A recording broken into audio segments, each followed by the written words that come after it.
How can we hold each other accountable working remotely while not appearing to micromanage?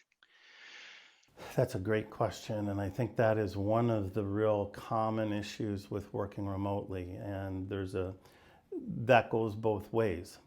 You are dealing with the questions of the leader, you're dealing with the preferences of the employee, and you're dealing, in addition to that, you're dealing with how that is communicated. And how can you do that ahead of time?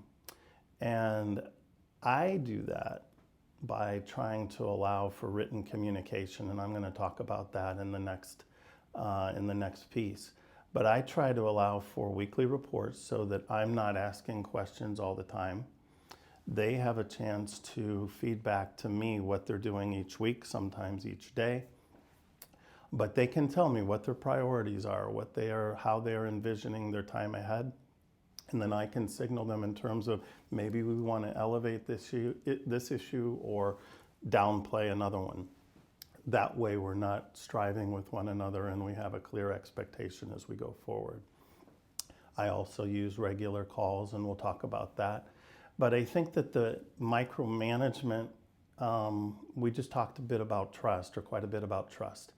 And that is something where if you don't trust your team, you are going to fall into these habits of micromanagement and not seeing what people need in terms of flexibility, in terms of freedom, in terms of creativity. Those things need to be able to thrive as well. So there's going to be a very difficult balance, and I promise we're going to talk some more about that coming up.